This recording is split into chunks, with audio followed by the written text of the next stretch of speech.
A very good morning to all of you. This is Abhilasha Nahata, your political science teacher. So, children, today we all are going to continue our chapter number 3, that is India's foreign policy.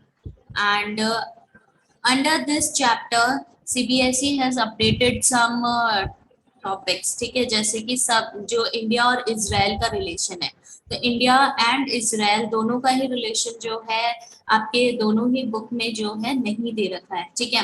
Additional में वैसे India China का relation, India Pakistan का relation, India Russia, India USA, India Nepal, Bhutan, Bangladesh, Sri Lanka, Maldives, इनके साथ भी जो है आपका एडिशनल जो है सब यूनिट्स ऐड हुए हैं, सीबीएसई ने लास्ट ईयर ऐड किए हैं। बट इन सब के बारे में आपके जो चैप्टर्स हैं, ठीक है, कुछ आपके कंटेम्प्रेरी वर्ल्ड पॉलिटिक्स के चैप्टर्स हैं, उनमें काफी अच्छे से एक्सप्लेन किया हुआ है, तो हमने वो सब हम गो थ्रू हो चुके हैं। तो ये एक लास्ट रिलेशन जो रहता है, ठीक है, एक मिडल ईस्ट की कंट्री है इजराइल, ठीक है। मिडल ईस्ट में मोस्टली सारी इस्लामिक कंट्रीज है, Israel is a Jewish country, Judaism को फॉलो करती है, ठीक है, ज्यू कंट्री है। इजराइल के नॉर्थ वेस्ट ईस्ट वेस्ट में, ईस्ट वेस्ट एंड नॉर्थ में आपका जो है लैंडलॉक्ड है, और वही वेस्टर्न साइड में क्या है इजराइल के, आपके ओशियन है, ठीक है। तो एक साइड से इजराइल क्या है, एक साइड के इजराइल में आपके आप बोल सकते हो कि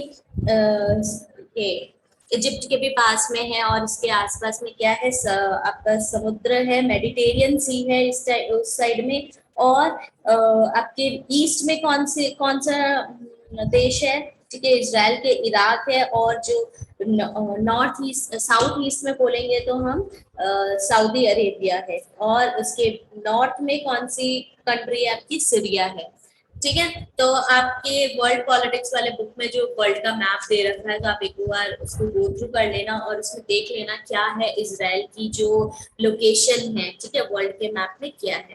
ओके, सो इंडिया की लोकेशन आपको बताइए कहाँ पे है। So nearly 45 years after independence, due to various reasons, India's foreign policy with Israel remained largely unexplored, notwithstanding the two nations gaining independence from the British colonial rule in 1947 and 1948 respectively.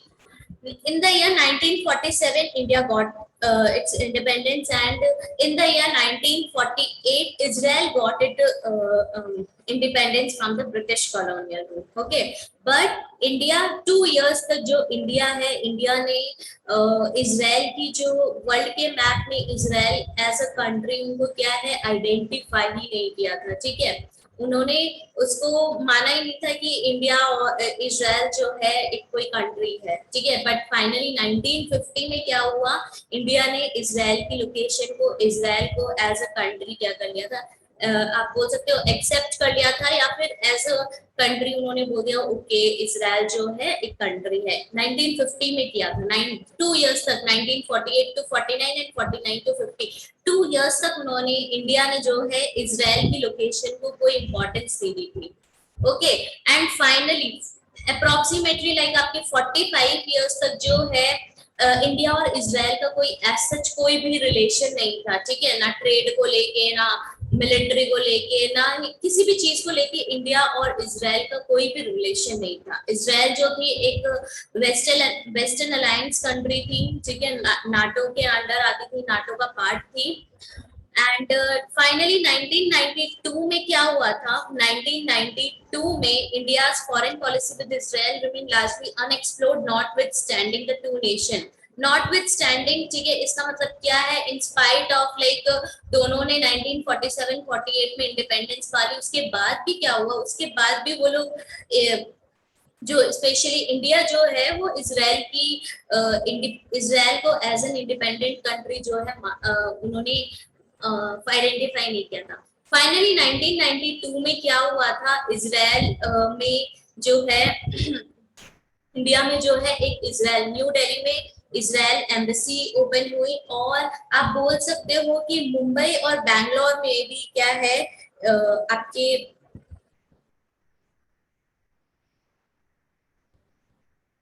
Mumbai और बैंगलोर में भी क्या है, इनकी छोटी छोटी branches, as an not as an embassy but आप बोल सकते हो एक छोटी छोटी जैसे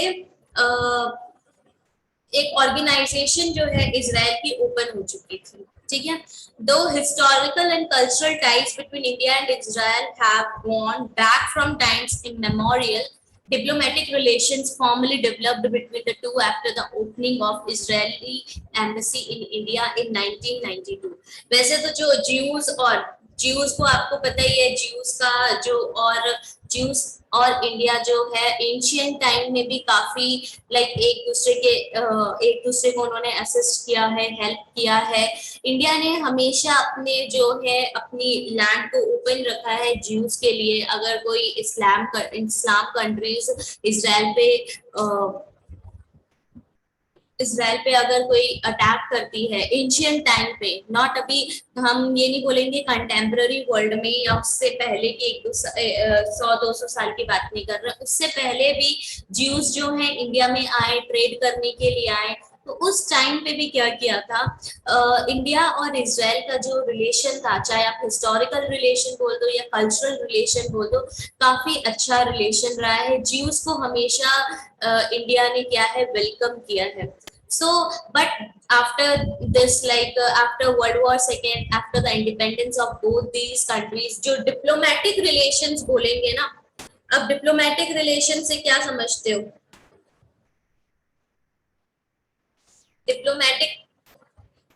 Diplomatic relations means a relationship between two countries in which they send their diplomats, means the officers who took decision on our behalf, or you can say on one country's behalf, to work in each other's country। एक दूसरे के country में work करने के लिए क्या करते हैं, जब डिप्लोमेट्स को, किसी पर्सन को भेजा जाता है उसे हम डिप्लोमेट्स बोलते हैं। तो ये जो डिप्लोमेटिक रिलेशन था, इंटरनेशनल जो ये रिलेशन था, वो कब स्टार्ट हुआ था, फॉर्मली डेवलप हुआ था after the opening of Israeli embassy in India in 1992। 1992 में इजराइल की जो एम्बेसी है न्यू दिल्ली में ओपन हुई थी, और मुंबई और बैंगलोर में एक क्या ओपन हुआ था, कॉन्सुलेट बोलते हैं उसको। ठीक है, जो एम्बेसी भी नहीं होती है बट एक छोटी सी ऑर्गेनाइजेशन होती है इजराइल, जैसे कि किसी भी कंट्री की जो एम्बेसी से छोटी होती है बट वर्क उसका एम्बेसी के जैसा ही होता है, उसको हम कॉन्स्यूल बोलते हैं, जहाँ पे उस पर्टिकुलर किसी भी कंट्री के क्या होते हैं, डिप्लोमेट्स वहां पे वर्क करते हैं। ओके, तो एक एम्बेसी न्यू दिल्ली में ओपन हुई इजराइल की, और एक बैंगलोर, एक मुंबई में, उसका कॉन्स्यूल ओपन किया गया। कौन से ईयर में ओपन किया गया था? जनवरी 1992 में ओपन किया गया था। Okay, so after the establishment of formal diplomatic relations, the relation between the two countries started gaining firmness in 1996 and 1998 onwards. The relation between the two democratic nations further intensified with the visits of the two heads of the government, Prime Minister Narendra Modi to Israel in 2017 and Prime Minister Benjamin Netanyahu to India in 2018. The two nations have started cooperation in various fields like cultural exchange, security and defense, counter-terrorism, space research, water and energy, and agricultural development. Now, after the establishment of this diplomatic relation, काफी India और Israel में specially जो military आपकी trades हैं काफी improve हुए। ठीक है, इजराइल से इंडिया में मिलिट्री काफी इम्पोर्ट होता था। ठीक है, और इवन 1998 से 2008 तक तो बहुत ही इम्पोर्टेंट रिलेशन रहा था मिलिट्री को लेके। और जो ये नेशंस हैं, ठीक है, दोनों ही इजराइल और इंडिया, ठीक है, दोनों के रिलेशन और कब इम्प्रूव हुए, जब इंडिया के प्राइम मिनिस्टर फर्स्ट टाइम, कोई भी प्राइम मिनिस्टर इंडिया का फर्स्ट टाइम जब उन्होंने क्या है इजराइल में विजिट किए थे। कौन से थे प्राइम मिनिस्टर? नरेंद्र मोदी थे। उन्होंने अपने फर्स्ट टेन्योर में 2017 में क्या किया था, इजराइल उन्होंने विजिट किया था, और प्राइम मिनिस्टर जो बेंजामिन नेतान्याहू है वो इंडिया में 2018 में क्या किया था, उन्होंने विजिट किया था। उसके इवन इजराइल जो है वहां पे वाटर स्कार्स कंट्री है, तो वो अपना जो एग्रीकल्चरल पर्पस है उसके लिए ओशियन वाटर का क्या करती है, यूज करती है। बहुत ही अच्छे तरीके से वो ओशियन वाटर को लाइक रिफाइन वगैरह करके, प्योर वगैरह करके, फ्रेश बना के वो एग्रीकल्चर में क्या करते हैं, कुछ ऐसे टेक्निक्स यूज करते हैं जिससे कि वो एग्रीकल्चर में ओशियन वाटर को यूज कर सकते हैं। बिकॉज इन जो आपकी इजराइल है वो क्या है, इजराइल वाटर स्कार्स नेशन है, दैट्स व्हाई।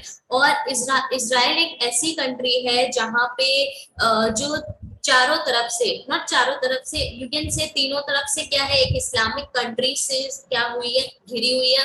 और इजराइल एक ओनली एक ऐसा नेशन है जो जुडाइज्म को फॉलो करता है, ज्यूज जहाँ पे रहते हैं, ठीक है। तो इंडिया और जो इजराइल है वहां के रिलेशन और ज्यादा इंप्रूव हुए। कब इंप्रूव हुए, after the visits of both the visits of the two heads of the government, ठीक है। प्राइम मिनिस्टर जो नरेंद्र मोदी और बेंजामिन नेतान्याहू जब इंडिया आए, prime minister Narendra Modi Israel गए, तो और ज्यादा इंप्रूव हुए। उन्होंने काफी एग्रीमेंट्स भी साइन किए, काफी डील्स की। The two nations have started cooperation, especially cultural exchange में, security and defense में। इजराइल को बहुत सिक्योरिटी मिलिट्री में काफी अच्छी कंट्री माना जाता है, ठीक है। ऐसा लाइक मिलिट्री इक्विपमेंट्स वगैरह के लिए हमें इजराइल ने कारगिल वॉर में भी क्या है, काफी हेल्प किया था। तो सिक्योरिटी डिफेंस में, काउंटर टेररिज्म में, टेररिज्म को रिमूव करने में, या फिर टेररिज्म जो काउंटर टेररिज्म क्या होता है कि कोई भी मिलिट्री एक्टिविटीज या पॉलिटिकल एक्टिविटी डिजाइन की जाती है ना, डिजाइन करना, और उसको जिससे कि हम टेररिज्म को प्रिवेंट कर सके, that is known as counter terrorism. Space research में इंडिया इजराइल की बहुत हेल्प करता है। वाटर एंड एनर्जी, ठीक है। इवन एग्रीकल्चरल डेवलपमेंट में पता है इंडिया में कुछ ऐसे लाइक वो चल रही है, इंस्टीट्यूट्स चल रहे हैं जहाँ पे फार्मर्स को इजराइल की जो टेक्निक है, ठीक है, एग्रीकल्चरल डेवलपमेंट के लिए, वो टेक्निक की क्या दी जा रही है, ट्रेनिंग्स दी जा रही है। तो इजराइल और इंडिया का स्पेशली लाइक अप्रोक्सीमेटली 50 इयर्स, आप बोल सकते हो 45 इयर्स तक कोई एज सच कोई रिलेशन नहीं था। बट आफ्टर 1992, ठीक है, 1992 में जब ये फॉर्मली डिप्लोमेटिक रिलेशंस उन्होंने शेयर करना स्टार्ट किया, तो इसके बाद हमारे जो रिलेशन है काफी अच्छे रहे हैं। इवन एज यू नो कि बिफोर 1992, 1991 में डिसइंटीग्रेशन हो गया था। तो वन ऑफ द कॉज ये भी हो सकता है कि इंडिया एक नॉन अलाइंड कंट्री रही है, और इजराइल जो है आपकी नाटो कंट्री रही है, ठीक है, वेस्टर्न अलायंस के अंडर रही है, वेस्टर्न अलायंस का पार्ट रही है। तो उस टाइम पे मे बी इसलिए उन दोनों के बीच में कुछ ऐसे डिफरेंसेस थे कि उन्होंने लाइक एक दूसरे को समझा नहीं, या फिर आप बोल सकते हो कोई भी इन्फ्लुएंस नहीं रहा एक दूसरे की कंट्री में, कोई भी ना अच्छा रिलेशन रहा ना कोई बुरा रिलेशन रहा, ठीक है। बट 1992 में फिर जब उन्होंने टाइप्स डिसइंटीग्रेशन के बाद किया है, फॉर्मली इन्होंने क्या कर दिया, इंडिया और इजराइल ने अपने रिलेशंस को अच्छे से मेंटेन करना स्टार्ट कर दिया, फॉर्मली रिलेशन स्टार्ट कर दिया था। और इजराइल ने हमेशा टाइम टू टाइम हमारी हेल्प की है। क्यों हेल्प की है, देखिए एज यू नो कि पाकिस्तान को क्या है, पाकिस्तान और इंडिया का जब पार्टीशन हुआ था उस टाइम पे किस बेस पाकिस्तान को एक रिलीजियस कंट्री बनाया गया था, इस्लामिक कंट्री बनाया गया था, वही इंडिया जो है एक सेक्युलर कंट्री है। तो इंडियंस का ये चीज भी मानना था कि अगर सॉरी एक सेक्युलर नेशन है तो इंडिया हमेशा बिलीव करती थी कि नेशंस को हमेशा सेक्युलरिज्म में बिलीव करना चाहिए, बिकॉज रिलेशंस जो रिलीजन्स है, every religion is like superior, कोई भी इंफीरियर नहीं होता है, ठीक है। ये हमेशा से इंडिया का लाइक आप बोल सकते हो कि रिलीजन को लेके काफी ये पॉइंट ऑफ व्यू रहा है। और इजराइल ने इंडिया का साथ वो क्यों देना चाहता है, या फिर इजराइल को क्यों लगता है कि वो इंडिया का साथ दे, यहाँ पे जब कारगिल वॉर हुआ था उस टाइम पे इजराइल ने जो है ह्यूमैनिटेरियन बेसिस पे, कोई भी कंडीशनल बेसिस पे, सॉरी अनकंडीशनल बेसिस पे उन्होंने हेल्प की थी इंडिया की। क्यों की थी? क्योंकि पता था कि इजराइल जो है मिडिल ईस्ट में क्या है, ओनली ज्यूइश कंट्री है, ठीक है। जेरूसलम को the holy city of Jews भी बोला जाता है। ओनली ज्यूज कंट्री है। अगर कोई भी इस्लामिक कंट्री उन पे अटैक करती है तो पाकिस्तान, अफगानिस्तान या जो भी इस्लामिक कंट्री है वो ऑब्वियसली इस्लामिक कंट्री के साथ में रहेगी। तो उस टाइम पे हमें कौन हमारा साथ देगा? इंडिया साथ देगा। तो इजराइल भी और इंडिया दोनों ही क्या है, दोनों ने अपने जो रिलेशन है काफी अच्छे से मेंटेन कर रखे हैं, और कुछ कुछ बहुत सारे ऐसे फील्ड्स हैं जहाँ पे वो वर्क भी कर रहे हैं। Okay, so this is all about India Israel relation. Okay, so go through the content, and if you face any problem, do let me know.